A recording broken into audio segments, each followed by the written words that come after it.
This is revenue marketing raw. No fluff, no vendor pitches. Just the truth your CMO won't say out loud. Featuring Jeff Pedowitz and Dr. Debbie Qaqish. Let's go! You kind of look like Mr. Rogers today with that. What do you have on? A sweater? Is that your Mr. Rogers yeah, no, sweater? I agree. Because it's like, I don't know what happened. It was like 85 over the weekend. And now we're like dropped down to 40. So we have the air conditioner on. It's like 65 in the house. Oh my God. You're so funny. You're so funny. And your Mr. Rogers sweater. What we got going on today in our neighborhood, Deb? Oh, I know. In the meanwhile, we're taking the boat out this afternoon, and we saw some manatees this morning out by the dock. Manatees are awesome. Manatees are amazing. They absolutely are. So, yeah. So, hey, Jeff, what are we going to talk about today? The org chart. Such an exciting topic, but yeah, you know, it's lying. It's lying to everyone. So I think your video's frozen. Mine's still going, right? But there you go. There you go. You're back. You're back. Yeah. You just froze for a minute there and then came back. So we're going to talk about, not just the org chart, but we're going to continue this discussion around the world of work for the marketer, right? Changing by the minute. Yeah, the org chart being, just a physical manifestation of basically everything that is completely and totally wrong with the way marketing works today. So what do you think about that? Let's go. Yeah, I mean, I think, well, look, in a lot of ways, how do we work? Not just in marketing, right? But I mean, we are typically organized by discipline or skill or function, right? And that's what we've been taught to scale, and again, if you think about the history of business, right? I mean, it just absolutely positively made sense for a while, but let's face it, we don't live in the world of our parents anymore. We don't live in the world of, hell, even 5 years ago, it was a different world. 2 years ago. Well, fundamentally, right, what is, when you hire employees, right, yeah, you're trying to get shit done, right? In your business, you're trying to execute. And so these functional areas are helping you execute at scale. But now here's the challenge. AI is absorbing the execution. It has obliterated it in many cases. It has. So if you have this element, this container that has been completely set up to execute, and now this new entity takes over that execution, your structure now is completely obsolete. Yeah, totally obsolete. And so, and I think if folks listening don't take anything away today, but this, it is so important. Your current functional structure is being obliterated by AI, and you have two choices. Woe is me, wring your hands, what the hell am I going to do? Or start thinking about the future. And that's really what we want to talk about today, is give them some ideas for thinking about this differently, because this is real, people. AI is obliterating the execution layer. So what is now the purpose and the function of marketing, and what does the org structure need to look like? What is the nature of work in this new entity? What will it look like? Yeah, and I think, for marketers out there that have been more dynamic, right? Maybe they've set up pods, maybe they've set up centers of excellence, and that's allowed them to scale. Why do we even think those models, Deb, are now being potentially obsolete? It's so interesting, Jeff. It's almost like, when we talk about pods and centers of excellence, what we've seen is, historically, and then we'll talk about why they're no longer working, but historically, they were set up to create more agility, to create more responsiveness, and not just better execution. And yet, when they got created, they became like permastructures with rules and hierarchies, and it's kind of like the idea was good, but the execution it just became another execution layer. And again, AI is just kind of obliterating that. I think it's really about, they're all set up to help what people do, not what the business needs to achieve. And I think that's really this. My point is that, the whole idea behind pods was to have more agility and to have more responsiveness. Yes. But they became just another execution arm. That's my point, right? Oh, I agree with you. I think we're saying the same thing, but that execution was based upon what the people are doing.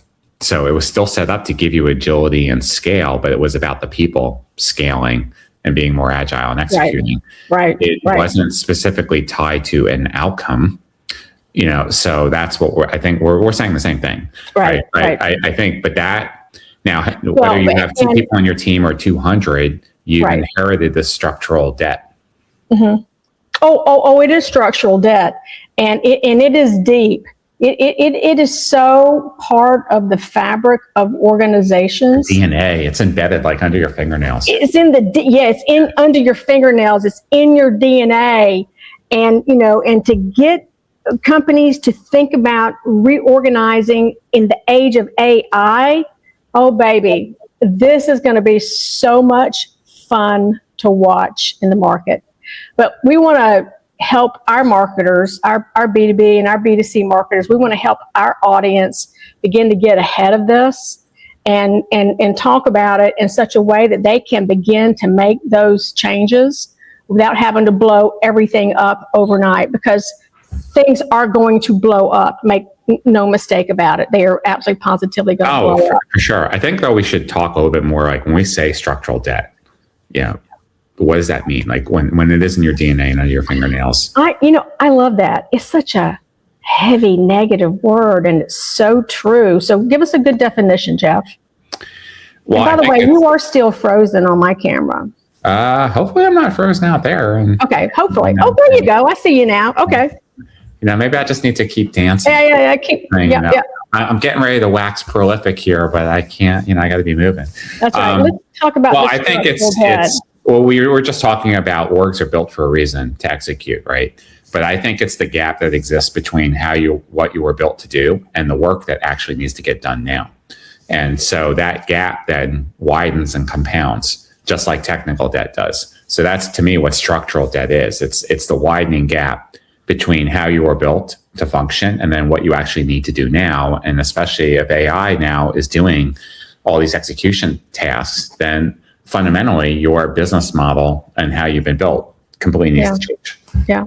And we talked prior to the show, Jeff, and we came up with this one question we wanted to make sure our audience heard loud and clear. If you had a blank sheet of paper and you could redesign marketing so that you weren't a bunch of execution functions, but that you were an entity that would wildly succeed in the age of AI, and it was all based on outcomes, what would your org look like? What changes would you need to make? And that's the big question that we want to spend some time talking about today. And I don't have paper. I do have a paper towel, so we could a napkin, so you could write it down on that.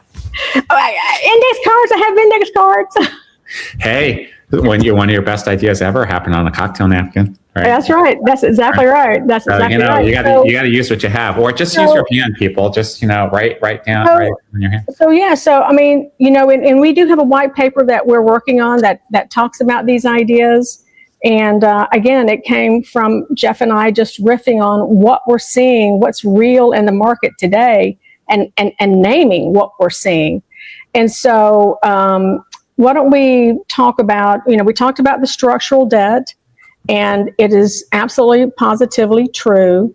Why don't we talk about some other areas that a marketer who's interested in reinventing things that they need to consider, Jeff? What are some other areas they would need to consider? Well, I think first, as you're thinking about this debt, sometimes just thinking about your organization as a whole, let's talk about some signals, right? Where you're thinking about this. Number one, the market's moving faster than ever, right? So is there a lag time? between the signals that you get in the market and your team's ability to react and do something about it. The talent that you have today, are there things that are being taken over by AI or will be shortly that don't require human judgment? Your budget, which is always a battle for every marketer, are you constantly defending it against cuts and efficiency, or are you actually deploying it towards growth? And then finally, as you just asked the question, what does that organization look like? What does your accountability look like if you are redirecting it from a functional structure to an outcome? So there's just things to think about. Why don't we start with talent? Because, marketers can't come in and wave a magic wand and blow up their organizations overnight. That's not going to happen. But one of the things I think they can do is be smarter about the people that they're hiring. So if we think about the hiring profile of the marketer of the future in what we're calling an Amoeba Organization, one in which AI is pretty much the central nervous system, how would their hiring change? What would they be looking for? What can they begin to hire for now so that as they begin to make these changes, they'll have the right people on staff? I think it's AI fluency and combined with a generalist role. Because I think this age of, you build a domain skill, a product marketer, a demand gen, a marketing ops person, whatever, and that's what you do. I think there's really, that's the first thing that changes. That doesn't mean that your skill and your experience in that area doesn't count. It does, right. But you need to be more flexible and fluid. So, for example, so the AI fluency is the number one thing, because look, this is like what's prompting this whole change. What we're talking about right now is because this age of AI, the work model and how we work is changing. So you can't afford to spend time hiring or developing someone that doesn't get it or doesn't want to get it. And I was at a CMO Huddles event 2 weeks ago on the West Coast, and we got into this really good conversation about two layers to this. The CMOs were talking about there's three kinds of employees, right? There's the ones that they're already playing with AI. You don't have to ask them. They're playing at night. They're working on the weekend. They're building stuff. They're breaking things. They're really into it. Definitely those are the keepers, right? You love those people. Then you have that middle group that they're a little hesitant, but maybe they need a little bit of coaching, some guidance, maybe some use case, some training, but then they're fine once they understand. But then you have that third group, that's the laggards or the detractors, and they're fighting it and they're resisting it, or they're silently resisting it. And unanimously, and this came from both startup CMOs all the way up to billion-dollar companies, they're like, yeah, these people aren't going to be here and within 6 months because they can't afford to take the time. So that's why AI fluency is so, so important. Okay, what's next? I think second, it's those soft skills, Deb. I mean, because we're going to talk about this more as this program gets underway, but this concept of working in teams or amoeba structures or cells, you're constantly moving and working with different people. So if you don't have good communication skills, good soft skills, empathy, emotional intelligence, you're not going to make it. There's no room for assholes in the workplace. Not that there is today either, but especially I think in the workforce of the future, you got to be able to work dynamically. I want to add a couple of things to that because I think that the soft skills are going to be incredibly important. Number one, remember the execution layer is now being done by AI. Yep. So the people that are left in the organization, these are the people who have to have critical thinking skills. They have to have good judgment. They have to be sense makers. I think they have to have an open mindset. I think they have to be more agile and open to change. And I think with all of that said, because again, we're not hiring execution people. We're hiring kind of like the judgment layer, if you will, the sense makers for what the hell is going on with AI. Judgment, strategy, critical thinking. These skills become more important than ever. They are absolutely more important than ever. And so, I just see a dearth of that in the market. How do you spell dearth? because it's a good DEARTH, right? But there's a dearth of that in the market, and teaching people how to think critically is it can absolutely positively be taught. There's no question about it. But I think that hiring these people into the organization now and looking for those things, and in the interview process, getting examples of critical thinking. But here's the other thing that has to happen for that to become real. There's this notion of psychological safety, which means that people feel like they can raise their hand and make any comment that they want to at any time, right? That culture has to be totally in place. Because you can hire these sense makers, these people with critical thinking, judgment, the thinkers, if you will, the more strategic. But if they don't feel like they can make comments and make change, which tells us also that a lot of the change has to happen at these lower levels. It's not like here's an edict from up on high that's coming down. No, right? But what you are talking about, though, is the leaders then have to be vulnerable, right? Because if you want to create that culture where people can talk openly and challenge, then the leaders have to be willing to. They have to be the culture makers. They have to be the enablers of this new way. That's really going to be their job moving forward, because this is a massive change. And I was thinking about this as you know, we're doing edits on the white paper now. Do we know of an organization right now that works anywhere nearly like this? Have we seen anything like this, Jeff? There's hints of it. Again, on the West Coast, and just hearing anecdotally about some of these CMOs, like they are driving towards this. Okay. Maybe not all in today, but they're starting to experiment with it. But yeah, I think and then I learned this in my Vistage group years ago, like what they're saying, like, as a CEO, if you're trying to drive change, you have to be willing to change 3 times as much as what you expect your team to change. It's the same here. Mm-hmm. So this is more than just moving shit around on paper and then having people in different roles. Like it's a fundamentally different way of leading and communicating and motivating and managing, that there is no precedence for this. Like, I don't think there's one either. If you've been a manager for 20 years, it's not a lot that, if you're good with working with people, that will help, obviously. But the way that you need to manage is going to be changing too. So I think that there's going to be a whole new discipline that comes out of this. Yep. So we have to think about, what can you do now? You can think about this new hiring profile and how they come into your organization. You have to be very clear around how AI is obliterating your execution function. And then be clear about, on your new hiring profile, what are you looking for? And then, how to begin to, to put those people in there. And then you also have to be thinking about a new leadership style. I don't even know if it's a style as much as it is a purpose and a function, right? With a purpose. What is the purpose of leadership now, right? Present. So I'm sorry, Jeff, you had frozen there and you just kind of came in mid-sentence. It's a new way of being present.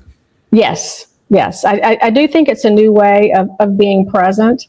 And I think that the leader as change agent has never been more important than it is right now. And I think to help the organization embrace this brand new way of working and ensure that people have the right skills to work within that new environment, that's really going to be the number one job of leadership. Agreed.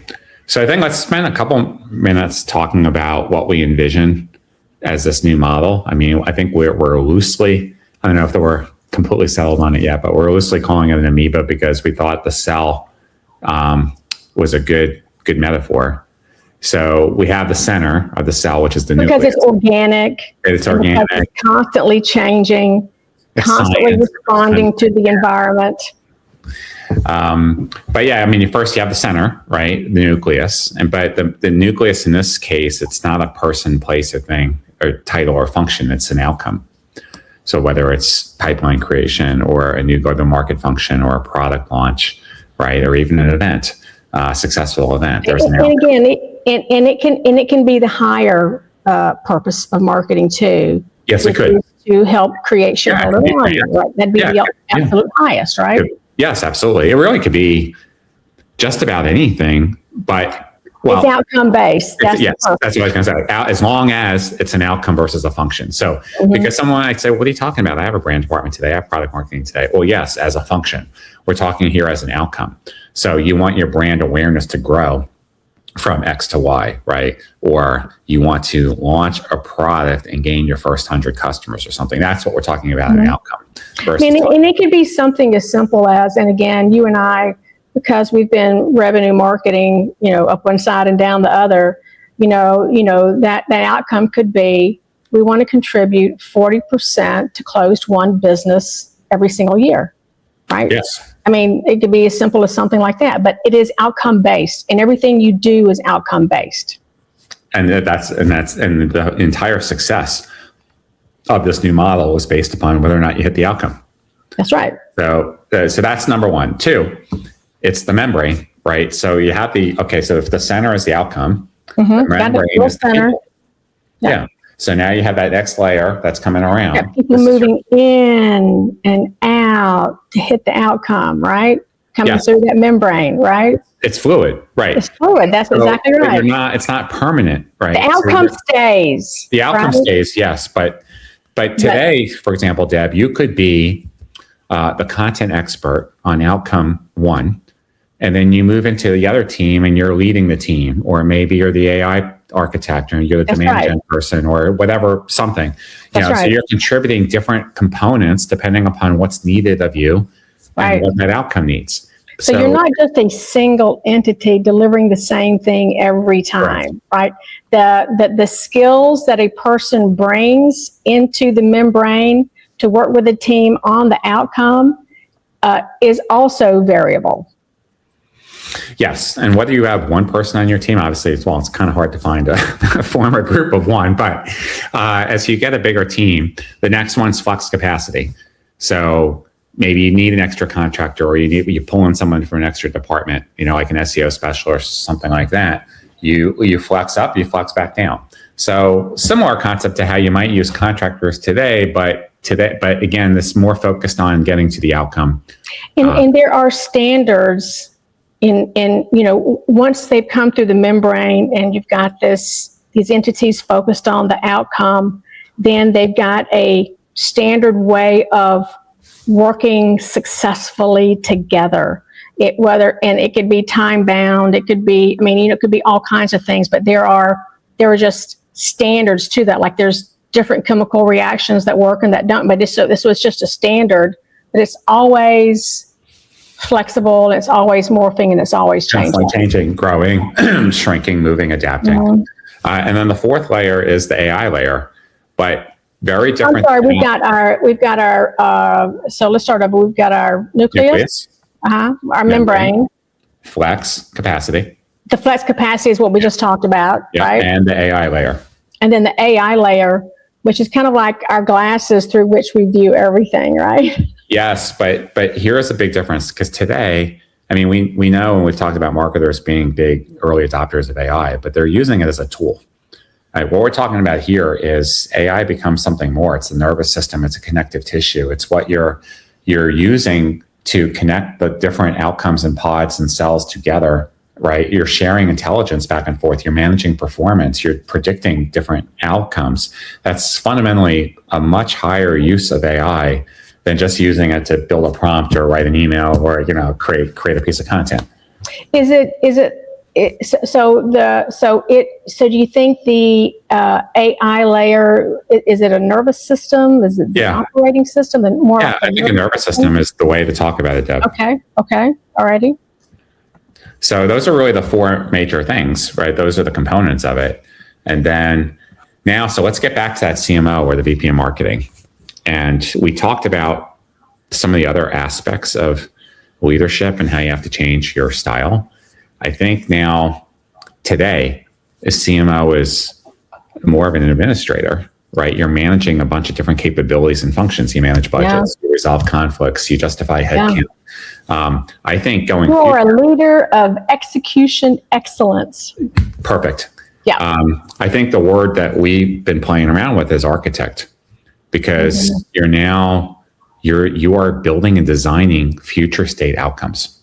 So you're figuring out which outcome pods organize around those outcomes. When do you reconfigure it? How do you move people around? You're the chief change agent. And, you and I have talked about this forever, like the CMO being key. But I just want to make one comment around the architect. When you said about moving people around, that also has to happen dynamically. It can't be the CMO saying, okay, next week, these people are going to work together to do this. That whole thing has to happen more dynamically, which is why I'm more a fan of ensuring that the CMO sets up the environment for these things to happen versus, and I think we could use not so much hierarchical, like you're waiting for a command and control decision, like the CMO is the general, you're waiting for the order. Yeah, these things. But the CMO, I still think, has to understand the playing field, right? And make sure the right people are there, that the pods are set up for the right reasons around the right outcomes. But yes, then there should be some. It does. But again, it still sounds a little bit too much like command and control in the new world. And I just want to make sure that it's not meant to be. Right. Okay. It really has to be, this idea that everything that we do comes from here and comes down, that idea is gone.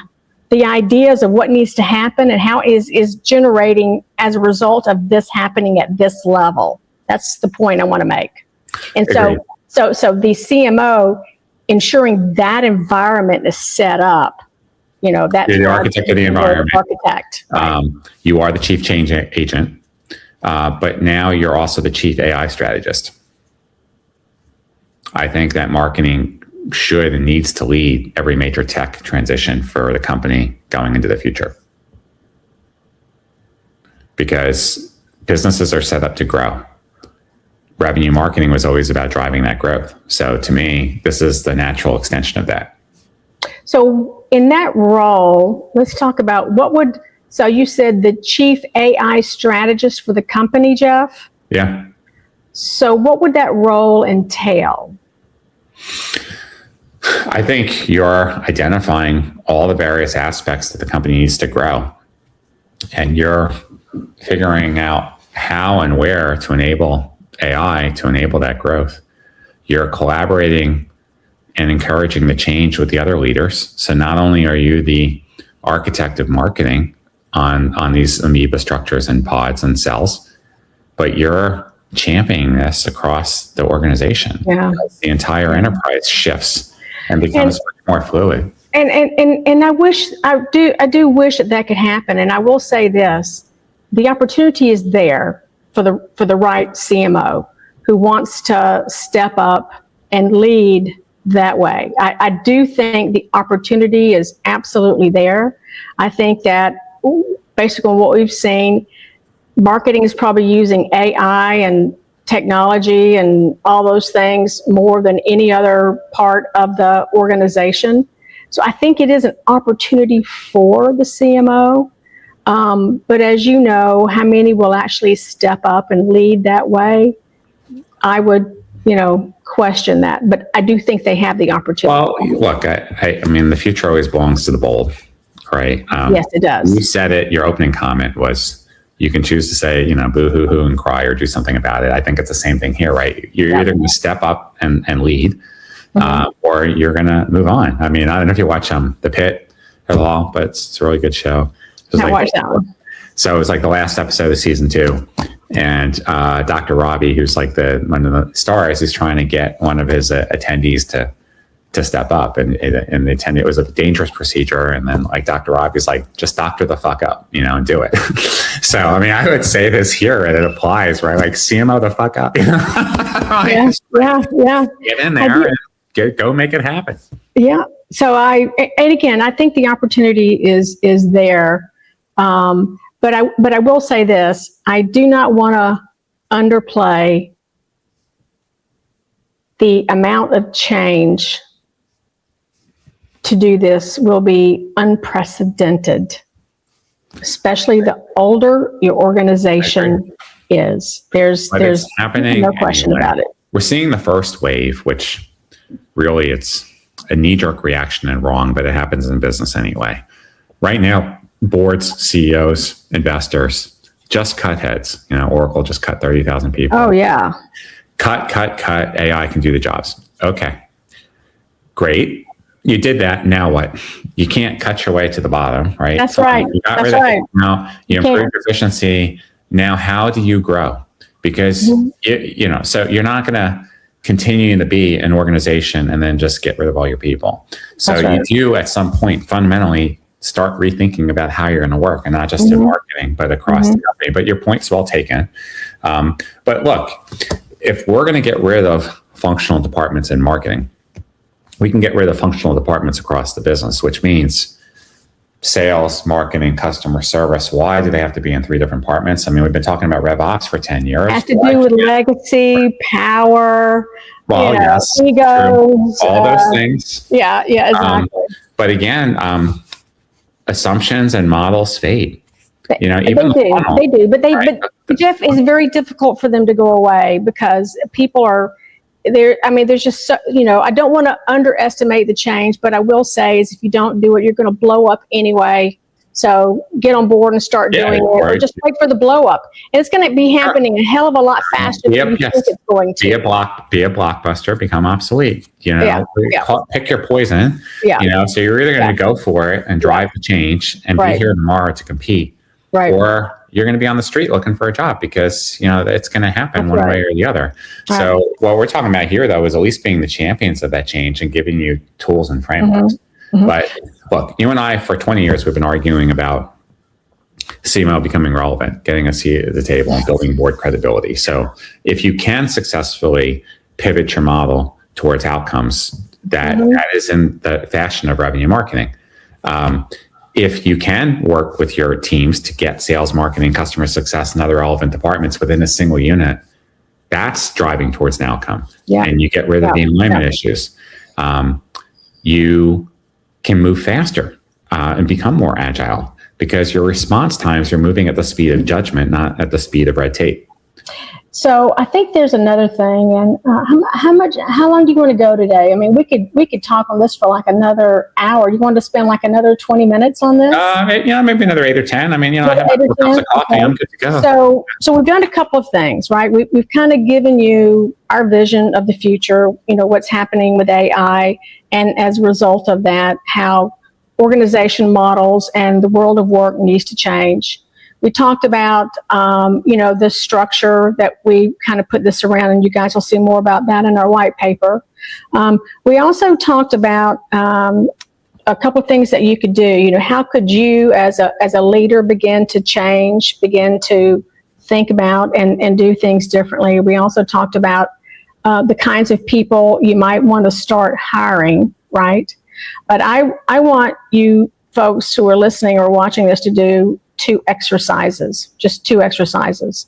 The first exercise I want you to do is I want you to just go lay out your org chart, and then I want you to identify all the execution layers in that. And then I want you to say how much of that has AI taken away, or how much could AI take away. Then I want you to look at the shell, the honest shell of what you have left, and say, what the hell is this? What am I going to do with this? And then I want you to do your second exercise, and I want you to think about, okay, if I've got this shell left, right, what is marketing really becoming? How can I begin to move from being a functional organization to an outcome-based organization? And then just begin to say, what outcomes can I affect? And what would that look like if I began to play around with some of these concepts that Jeff and Debbie are talking about? Just 2 simple things to kind of get your brain engaged, to help you think a little bit more deeply about this, what it means to you. Because I want people to begin taking small steps toward this. But you can't begin to take those small steps if you don't have some kind of vision for yourself number one, an understanding of what has happened. That's the first exercise. What has AI taken away? Number two, what could it look like, and how would you morph that over time? So these are two very easy things that you can do. And once you do that, we would love to hear from you on that, right? No, absolutely. And I think, look, while this suggestion for a new way of working is new from us, we have seen 20 years of where change doesn't get implemented. And I think there are some early lessons that we could recommend here about where this might collapse on you. I think, first of all, we've spent years talking about the importance of tight goals and objectives and KPIs and specificity. So if you go forward and you define your outcome and it's too broad, like pipeline's your outcome, for example, that's a word, right? That's not a specific outcome. So SMART, right? Specific, measurable, accountable, responsible, time bound. So if you said pipeline from named accounts in this segment confirmed in 90 days, that's a more specific outcome versus just saying pipeline. I think if you're trying to do both at the same time, which, let's just face it, you're going to have to repair the plane while you're flying, so to speak. If you start hiring for the new model while you're still managing with the old one. We're not repairing the plane, honey. We're building a spaceship. Come on. Yeah. You're right. That is much better. But I think if you are, but because it's a fundamentally different way of measuring and growing, and you're going to be straddling as a leader, it's going to be very hard, right? If you're hiring for new while managing to the old. So I think you've got to maybe pilot it, but then once you're ready to commit, I feel like you've got to go all in on the new model once you've kind of tweaked it.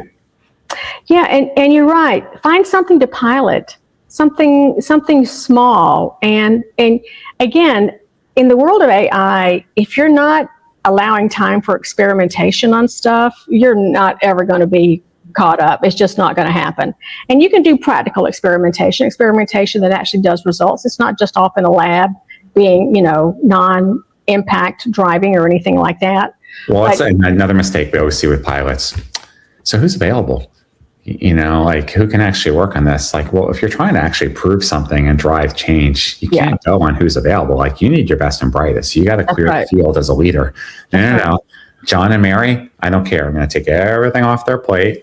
They're going to work on the pilot because I know, they have the best chance. And what if, as the CMO, you go back to the executive team and said, okay, the next 3 months we can't do this, this, and this. Why? Because I have these experiments going on around changing work so that we can get to better outcomes as a company. So you've got to step up and be able to say those kinds of things too, because to think that there has to be pushback, right? And again, that's where the CMO's job is going to be. I think there's a couple other things. AI is just an incredible new iteration of technology, but still technology. It's just an add-on.